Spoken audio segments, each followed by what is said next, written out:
Yo, welcome to Spectator Sporting. I'm Zach Roach along with my partner, Mr. Adi Wally. We got a big show for y'all today. And we talking boxing. You know, we got Byron here in the building. School, y'all. Before we get into it, make sure y'all go on the YouTube page. Subscribe to Spectator Sporting. Like, subscribe, comment. Also, keep running them numbers up on TikTok. And if you're riding in your car, go ahead and turn that Spotify on. We got another big fight. Mr. Jaron Boots Ennis from Philly, 28 years old, come in 34-0 with 30 knockouts. Last fight, he beat Stantionis in the 6th round RTD, which stands for Referee Technical Knockout. Boots put on a show in the last fight. Lima from Portugal, 32 years old, comes in 14-1 with 10 knockouts. Last fight, he won by a 9th round TKO against, say the first name for me. Uisma. No, the first. Koopman? You talking about the guy he beat from South Africa? Yeah. Koopman. Koopman. Well, I was saying, I want you to say his first name. No, I'm saying Koopman. I'm not trying to. Yeah, that's a tough one. But Limo is the IBO World Super Welterweight Champ as well. Now he gets his best opponent, and he would try to pull off the upset against Boots Ennis. Byron, talk about this fight. What's the outlook for Boots in this fight? Okay, so before we get into this fight, I have to do a bit of a short monologue. Please stay with me. I'm a working man. I'm a working man, working ant. You know, I've been in manufacturing almost 20 years. So a boot is something that is very critical to my work day. You know what I'm saying? Your boot, the steel toe, it protects your foot. Your foot is what you need. You're on your feet a lot. So a boot, you know, is something that's very important to a working man. True. Jaron Ennis is not a working man. And so in the spirit of Tia Female Lopez, who had his name permanently changed by yours truly, Jaron Boots Ennis is no more. Now enter Jaron Croc Ennis, because he's a croc. He has a lot of holes in him, a lot of air, but nothing else. If you are excited for this fight, then you are a stan, because this is a bullshit fight. And don't get it twisted, because you know, I don't understand why you stan bases keep attacking me, because look, I done already took out 2, courtesy of my boy Terrence Crawford, but I don't think I'm gonna need Terrence Crawford to take this one down, because this guy Boots Ennis, 5'10", 74-inch reach, 34-0, 30 knockouts. On paper, impressive. Sounds like a world beater. This guy who is sparring Canelo Alvarez to prepare him for a 168-pound fight, but he needs a tune-up to fight at 154. Make it make sense. His handlers will tell you that Jaron Ennis is the most ducked man in boxing. You know, Eddie Hearn has this little trick where he offers a low ball offer, the fighter scoffs at it, and then he says, you ducked him. But what happened is Lubin kind of exposed him. Lubin wanted $500,000 minimum to fight Jaron Ennis. Did not get it, but he's going to fight Vergil Ortiz. Erickson Lubin? Yes, Erickson Lubin. Right. Wanted $500,000 for a Boots fight, which to me, that's not a lot. You know, I think Boots, you know, he's fighting in his home city. I think he's commanding a large portion of that purse. So I don't understand why you don't want to shell out $500,000 to get a legit opponent to prepare you, you know, going into 154. They scoff at it. The low ball offer was never, you know, put on paper, but it was low enough to where Lubin kind of turned his nose up at it and signed a contract with Vergil Ortiz. And Eddie Hearn quickly called that a duck, but that wasn't a duck. A low ball offer is not a duck. Jaron Ennis has made a career on these little fights where he is so far ahead with his skill because he's ultra talented. You'll never see me or sit up here and say that Jaron Ennis doesn't have God-gifted ability. He definitely does. But where's this doubt coming from? Because I don't understand how a fighter at 154 who can go and spar against a Canelo Alvarez, you know, speak on how great he is, speak on how Crawford had no chance against him. And then come to this fight where we see Uisma Lima, who's a fighter that for the first time since we've been doing this show, and I had to show my partner, his boxing rec didn't even have his attributes on there. I'm talking about his height, his reach. Yeah.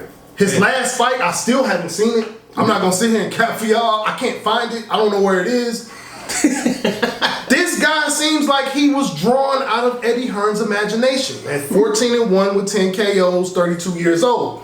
We know he exists, but how did he get to this stage where he's preparing Jaron Ennis to fight supposedly Vergil Ortiz in the first quarter of next year? Jaron Crocs Ennis, you know, is basically becoming the new Tank Davis, the new Tank Davis of boxing, and it's unfortunate that we now have to go down this path again. But here at Spectator Sporting, you can always understand that I will give it to you straight.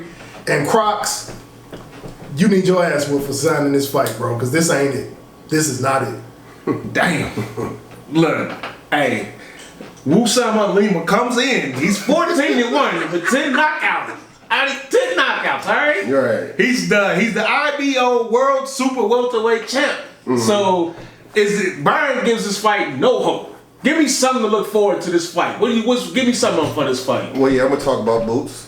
And yeah, Lima, this is his first fight in the USA. He never fought in the USA before, coming to Philly.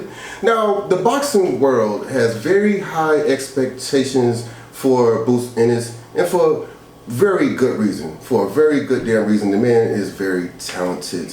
But when he takes off the gloves and starts talking, it's very difficult to believe the words that are coming out of his mouth. Thanks. After his second victory over Karen Chukajan, he said that he was about to move up to the 154-pound division. And we was getting ready for this big Vergil Ortiz Jr. versus Boots Ennis fight that was supposed to happen in February. But Boots backed out and stated that he's staying at the 147-pound division because he wants to be the undisputed welterweight champion of the world. This all of a sudden was this big goal that he needed to do. So it looked like we was going to see the IBF champ, Boots Ennis, go against the #1 contender at 147 and WBO champion, Brian Norman Jr. But Brian Norman Jr. says Boots Ennis ducked him. He says that Boots sent him an offer, but Brian Norman Jr.'s team sent a counter offer, and then Boots ghosted him. And so he's saying it's the Eddie Hearn way. Yeah, so he's saying that he got ducked in. But finally in April, Boots Ennis made easy work of the WBA champion, Imantas Stanionis, with a 6-round stoppage. And so Boots Ennis was halfway to his goal, this very important goal to be the undisputed welterweight champion of the world. But the WBC champion, Mario Barrios, decided to fight the 45-year-old Manny Pacquiao to a draw. Okay, fine, that's fine. Brian Norman Jr. was still there. Okay, he was still there, and but all of a sudden, a couple of days before Brian Norman Jr.'s title defense in Japan versus Sippin' No Jin Sasaki, which ended up being a knockout of the year. Okay, and so that poor man. a couple of days before that fight happened, though, Boots Ennis abandoned his plan of becoming the undisputed welterweight champion of the world. He made an announcement that he was going to 154. Okay, so Boots Ennis is either a conflicted, indecisive kind of guy or completely full of shit. Either way, his word is not his bond. And Boots Ennis said that he wants to fight all the big names and for all the belts. But last I checked, this guy, his next opponent, Lima, is not a big name, and he doesn't have a belt from one of the big 4 sanctioning bodies, okay? So, I don't know what's going on. Nobody does. Nobody knows what's going on, but so, listen, we could talk about this fight. Obviously, Lima is a very, very unknown person. You know, we don't know him. No one here knows him. We haven't seen him in the United States. Boots, it's a lot of issues going on with, I don't want to just say American fighters, but it's a lot of fighters that's just not want to, Brian, you talk about it all the time on the show, testing yourself, fighting somebody, and it just seems like it's just going around. It's like a bad disease going around where these fighters just refuse to fight each other. In America. They are refusing to fight each other, and that's bad for the sport of boxing. So I'm begging you, all these talented fighters, Boots, Tank, whoever else you can name, Tiafimo. Yeah, you gotta start fighting, man. Like, because eventually the fans are gonna stop watching if you're not going to fight who you're supposed to fight, and that's gonna be less money for y'all. Now, let's talk about. Adi, what's your thoughts on Boots moving up to the 154 division? What's your thoughts on this? Yeah, well, Boots said, "I'm the best boxer in the world, and they know it." Cap. Sorry. Who knows it? I mean, how could they know it? How could someone know this and who knows it? Because you beat Stanionis? I don't think so. Now, back to Boots' decision to abruptly abandon his plan to be the undisputed welterweight champion of the world, the actual best fighter in the world, Alexander Usyk. This guy, after he won his first heavyweight belt, when he defeated that's a champion right there. That's a champion. Yeah, that's a champion. Usyk, he don't care who you are. He gonna fight you, all right? Next man up. You know what I'm saying? After he won his first heavyweight belt, when he beat Anthony Joshua, it took him 3 years to become the undisputed heavyweight champion of the world. And the guy that Boots pretends like he wants to fight, Terrence Crawford, after Bud Crawford defeated Jeff Horn in 2018 when he moved up to welterweight and got that title by beating Jeff Horn in 2018, it took him 5 years to become the undisputed welterweight champion of the world when he defeated Errol Spence Jr. in the summer of 2023. And when Bud Crawford moved up 2 weight classes to fight the undisputed champion and the king of boxing, Canelo Alvarez, as an underdog, did he take a tune-up fight at 168? He did not. He did not take a tune-up fight at 168. Meanwhile, Boots Ennis moves up to 154 while the IBF champ and the Russian boogeyman, Bakram Murtazalia, is right there. No one wants to fight him. Seems like everybody's afraid of him. You know what I'm saying? So he could have moved up and fought him and fought a champion. Okay, so I don't know what he's doing. Brian, give me some perspective of Boots going to the 154 division. You know, once you break down Crocs and just get him to his core, you see it's a lot of holes in him. It's a lot of holes. And the thing about Crocs is, Crocs has... I'm sorry, I was just thinking. Crocs has had an opportunity to fight Vergil Ortiz before at 147. That didn't happen. You know, Vergil Ortiz was a big boy. He wants to move up. I understand that. But if you look at Eddie Hearn and look at the, you know, his manipulation of fighters, I said this last year. You guys go back and check the content. I said that Eddie Hearn is going to make Crocs fight fights that will be to his benefit and to Jaron's detriment. And that is exactly what we see.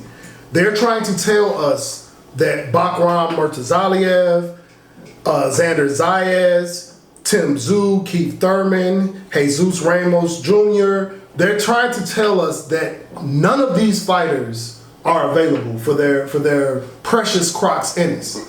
But he is ready to fight, you know, Terrence Bud Crawford, the king of boxing. Here's the thing. What did Terrence have to do before he fought Spence? It was a certain thing that he did before he fought Spence. He went after a common opponent. Eddie Hearn has Israel Madrimov in his stable. If you truly want to fight Terrence Crawford at 154, if you truly want to get the public excited about a fight with him, why don't you fight Madrimov? A guy that they said that he had a lot of problems with, a guy that they said, some people even said that Madrimov beat him. Why do you not fight Madrimov, defeat him in a very convincing manner, and then call out Terrence Bud Crawford? It'll make a lot more sense. But I truly believe that his handlers don't truly believe in Crocs. Because it doesn't make any other sense. 34-0. 30 knockouts. Why don't you want to see him against the cream of the crop of 154? And as good as Vergil Ortiz is, and he's very good, why do we need a tune-up for that fight? Here's another thing. If you really want to look at the boxing landscape and see who the ducks are, see who doesn't want Saudi money. Because I'm not sitting here and gonna say that Turkey is the thing that is the entity that will save boxing, because he has a lot of he surrounds himself with hypocrites. So you gotta watch somebody that does that. But one thing I can say about Turkey is Turkey is going to make fights. And not just fights that make money. I'm talking about competitive fights where you don't really know who's going to win these fights. Right. And even the guys that you think are underdogs, they might not really be underdogs. Mm-hmm. Shout out to Bud Crawford. So when Turkey was presented this idea of Crocs fighting a tune-up before Ortiz, what did he say? Good luck with that. We don't deal in tune-ups. And sent them about their way. And now we have this Uisma Lima, a guy who for the first time in history, I couldn't even find his attributes on BoxRec. A guy for the first time in a long time, I couldn't even find his last fight. So that I could sit here and give you guys an in-depth, like something that like, look, this guy has this that he does well, or this guy has materialized out of thin air for the benefit of Philly, for the benefit of Crocs, and most of all, for the benefit of Eddie Hearn. This is everything that is wrong with boxing. And Crocs is now taking himself down the dangerous path of one Little Tank Davis, where he's all smoke, but no fire. This is a bullshit fight, ladies and gentlemen. I don't care how you want to add it up. I don't care how many O's that you want to add against X's. This is bullshit. Uisma Lima, I hope I said that right, from Portugal, did have a 9th round TKO over Koopman South Africa in his last fight. So let's just get to it, Byron. Yeah. Lima, does he obviously going listening to you don't think he has a chance? When does who wins this fight and what round does Boots win in? Okay, so now the thing is, I made a very, very big mistake when it came to Lamont Roach versus Tank Davis. I felt like I sold Lamont Roach very short. And it had everything to do with how skillful and how much God-given talent I believe that Tank Davis had. I'm not gonna F up this fight because Boots Ennis is not a guy who's gonna take off a camp or not have a good work ethic. That's something that I can't say about him in that. Even though he is Crocs now. But Boots is not gonna take anybody lightly. This guy doesn't have a chance in hell to be competitive in this fight. And if he does, if he is competitive in this fight, then Crocs might want to look at going back to 147. Damn. But the problem with that is you're gonna have a Haney problem staring you in the face. And I don't know if Crocs wants that type of smoke. I think he dusts this guy. He better dust him. Crocs knockout 5. Knockout 5 round. Okay. Yep. You better knock him out in 5 too, Crocs. Yeah, he did beat Stantionis with a 6-round RTD referee technical decision last fight. Adi, who you got in this fight? Well, Lima, he's 32 years old. He's a southpaw. He was born in Angola, and then he moved to Portugal. He turned pro pretty late in life, 6 years ago, okay? And 15 fights, and his one loss came against a man with a significant height and reach advantage over him, Aaron the Silencer McKenna. He has a 75-inch reach, and Boots Ennis has a 74-inch reach, okay? Lima took a lot of punishment as he attempted to make this fight a phone booth fight. But the Irishman, McKenna, beat him at his own game, okay? And won most of the many exchanges for a clear, unanimous decision victory to give Lima his only loss of his career. Now, since that loss 2 years ago, Lima has won 4 consecutive fights. And in his last fight, his intense pressure was too much for the South African Koopman, okay? And so he has that always coming forward Imantas Stanionis type of style. And Plays right into it's very similar with to way Stanionis. less skill. Yeah, so And he keeps his chin high. right. And It get ugly. before we did the show, I said 5th round. I said he should. Jesus. Yeah, we got Great the minds. same. Yeah, I was going with 5 because I don't think he's as good as Stanionis, and I believe that he should knock him out quicker than he did Stanionis. So I'm going with 5. Yeah, I'm with y'all. I got a 4th round knockout. I think this is gonna be over pretty fast. It's not gonna last that long. Should be. You know, and I just if this is a fight, like Byron said, then we got a couple questions we got for Boots. Yeah. I mean, props. I mean, Well, this is an opportunity for Lima is a very unknown guy. So if he can get a unanimous decision, if he can be tough and drag us out to a unanimous decision, people are like, damn, who's this Lima guy? So this is his opportunity to show that he's But a contender. it will be very bad. now to be fair, we have done some spectator sport. We have thought some things was clear cut, and then we found out it wasn't as clear. This cut might as we be the thought. biggest upset if he wins this fight. I mean, this might be the biggest upset. You think? Yeah, that might be. I don't see an upset. If it's an upset, yeah, we gonna see.